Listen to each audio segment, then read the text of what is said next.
Welcome, fellow truth seekers, to our cosmic corner of the internet. Today, we are honored to bring you a profound and transformative experience with the renowned Andromedan Contactee, Alex Collier. But before diving into cosmic wisdom, we kindly ask you to lend your support. Please take a moment to hit that like button, subscribe to our channel, and click the bell icon for notifications. Doing so, you help us amplify Alex Collier's knowledge and reach a wider audience. Together, let's ignite the awakening of consciousness around the world. Sit back and relax, and listen to Alex Collier discussing the intriguing world of stellar phenomena and what would happen if a dwarf star passes through our solar system. In the past webinar, you mentioned when the dwarf star passes our galaxy, solar system, it would create massive gravitational waves. Are we likely to experience dramatic climate changes such as volcanic eruptions and islands sinking like Atlantis and Lemuria? My dear friend in Japan would like to hear your thoughts regarding the prospect of Mount Fuji and degree of sea level rising.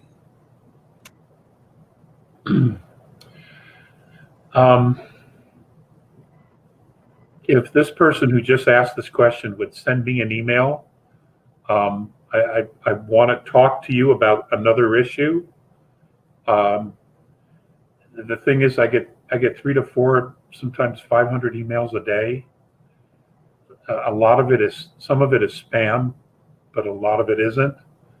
But if you would do that, I want to talk to you about another issue. That's a very good question. Now,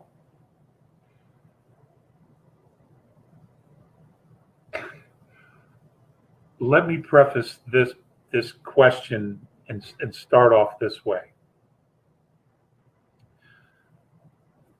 The nation of India has satellites around the moon.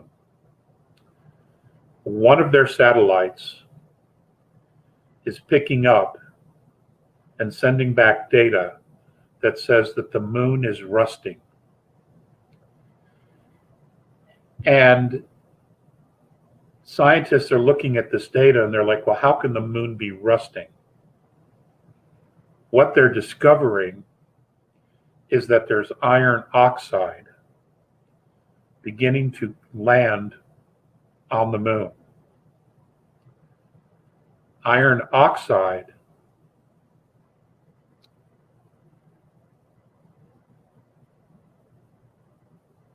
is something that is put off, sent out by dwarf stars.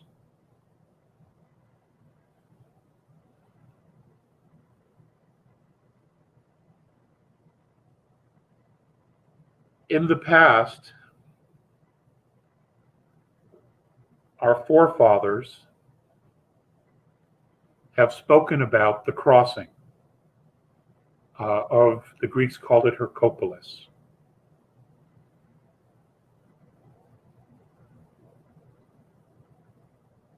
Depending upon where we are in relationship to its passing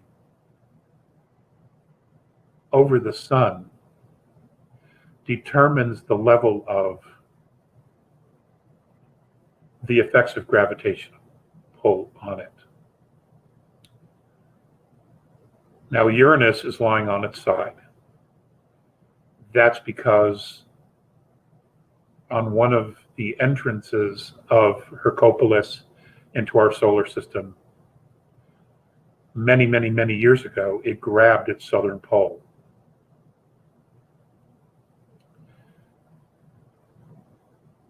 I don't necessarily want to get into the whole history of all of that today.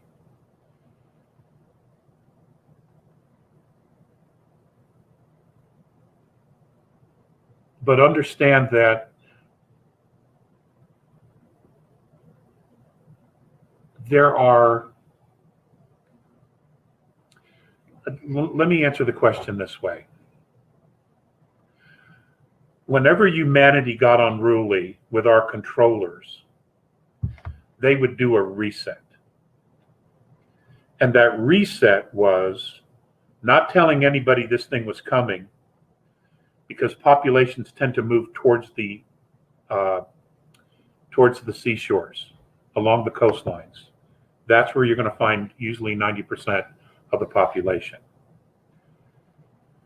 because of the dependence on living off the sea. It's been a food source forever. When it would come through, the unrulies, those who weren't prepared or those who didn't migrate inland to safe areas, would have an issue. I have been assured that that is not this scenario. There is help, or I was told there would be help, in order to mitigate the gravitational field. That type of scenario wasn't going to play out here. That the extermination of a large part of humanity was never going to be allowed to occur again.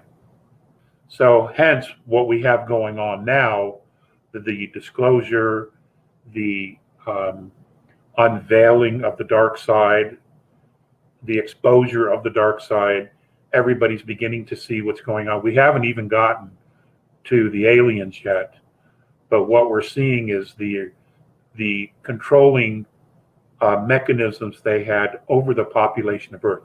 That's what we're seeing now being exposed. In politics, in banking, in religion, those mechanisms for controlling and brainwashing the population and manipulating the population is what we're seeing now. The big kahuna, the rulers, that's to come. That's to come. And, that's where you get into the space war, the dark side of the Space Force, the white side of the Space Force. That's where you get into Project Bluebeam. That's where you get into the playing out the second coming of Christ, or the invasion, in order to force a one world government where we surrender our sovereignty. That's all right in front of us. Okay. That was what's already happened is the first 3 quarters of the game. Now we're moving into the 4th quarter between now and January. And I can promise you it's going to get really interesting. So there's a lot. There's a lot going on. Please send me an email, okay? Thank you for joining us on this extraordinary journey of self-discovery and cosmic enlightenment with Alex Collier. Your support means the world to us. If you found this video insightful, please show your appreciation by giving it a thumbs up, subscribing to our channel, and clicking the bell icon to receive notifications for future uploads.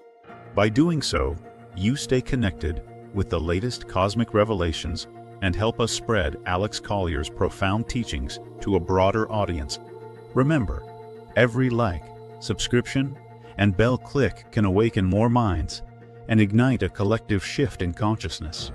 We encourage you to share your thoughts, reflections, and questions in the comments below, as your engagement fuels the expansion of knowledge and fosters a vibrant community of truth seekers. Together, we can uncover the hidden truths of the universe and embark on a journey of cosmic transformation. Until we meet again, keep seeking, growing, and shining your light in the vast cosmic tapestry. If you would like to see Andromedan Contactee Alex Collier live via video stream, we host an online seminar 3 times a month on a Friday at 2 p.m. Eastern Time. For more information and dates of upcoming online seminars, please visit alexcollier.org. Please click on one of the above videos to seek more of Alex Collier's knowledge.